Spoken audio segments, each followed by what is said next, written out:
এতিয়া মানে কি জমিনৰ পাছতে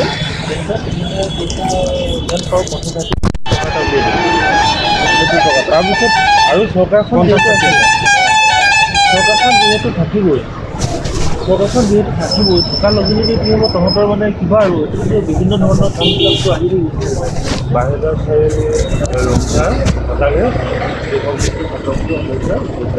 আৰু সেইবিলাকে গোটেইজন মানে কি যাব তহঁতিটাই মেইন মানুহ বাকীখিনি তহঁতে মাকো লৈ যাওক লাগিলে খুৰাকো লৈ যাওক গম পাইছে নাই মই তহঁতক মই 60,000 টকা উলিয়াই দিম 60,000 টকা ক'লে 50,000 আৰু হাতলি বিক্ৰী কেতিয়াকৈ দিব জইনিঙৰ পিছত হৈ যাব এইটো জইনিঙৰ পিছত মই এতিয়া কথা পাতিম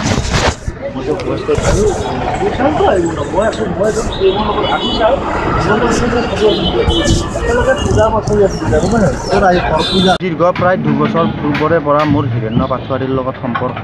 আপোনালোক সকলোৱে জানে যে তেওঁ কিছুদিন পূৰ্বে বিজেপি দলত যোগদান কৰিছিলে আৰু সেই যোগদানৰ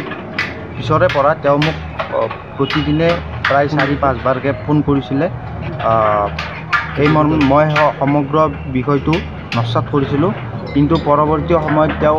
লগ কৰাৰ বাবে কৈছিলে আৰু সেই মৰ্মে মই তেওঁ যোৱা ৰবিবাৰে লগ কৰিলোঁ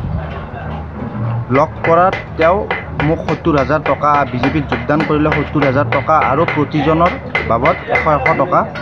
যোগদানৰ বাবদ 100 টকা দিয়াৰ বাবে প্ৰলোভন কৰিছিলে মই সেই সময়ত সমগ্ৰ ঘটনাটো নস্যাৎ কৰিছিলোঁ আৰু গোটেই কথোপকথনটো মোৰ মোবাইলৰ কেমেৰাত আবদ্ধ কৰি ৰাখিছিলোঁ পৰৱৰ্তী সময়ত মই সংবাদ মাধ্যম আৰু মোৰ সহকৰ্মীসকলক খবৰ কৰোঁ আৰু সেই মৰ্মে তেওঁলোক আহি পেলাই গোটেই ঘটনাটো ৰাজহুৱা কৰে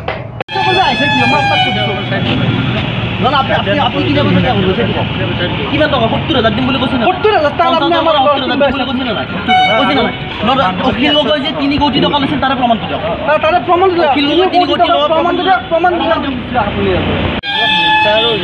এইটো তোমাৰ আগত কৈ আছো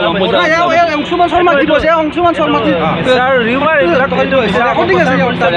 বুলি ৰেকৰ্ডিং আছে প্ৰমাণ আছে ডাঙৰীয়া যেহেতু এনেকুৱা ধৰণৰ এটা কনস্পিৰেসি ৰচনা কৰিছে ৰেকৰ্ডিং আছে অংশুমান শৰ্মা টকা দিব আহিছে গতিকে আপুনি ইয়াৰ পজিটিভ লাগিব প্ৰমাণ আছে সদক প্ৰমাণ আছে 3-4 দিন এতিয়া প্ৰমাণ আছে কৰি পেলা আহিলো দিন লাগিছে আপোনাৰ নেতৃত্ব দেখি হ'ব না আপনি আপোনাৰ নেতৃত্ব দেখি লাগিছে আপুনি পিছপুৰা ফলত হিমন্ত বিশ্ব শৰ্মা অসমৰ ইতিহাসত কলংকিত এজন মানুহক আপুনি না কৈছে না কোৱা নাই ভাল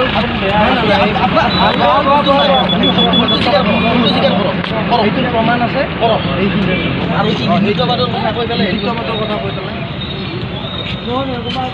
মোটিভেট 4 দিন ৰেছপন্ড কৰি আছে 4 দিনে আছে আপুনি আমাক প্ৰমাণটো দি যাওক আপুনি প্ৰমাণ কৰি যাওক আপুনি ক'ব লাগিব আপুনি ইয়াত 70,000 টকা আমাৰ ল'ৰা কিনিব আহিছে আৰু ভৱিষ্যতৰ এইবিলাক আপুনি দালালি নকৰিলে কিয় এনেকুৱা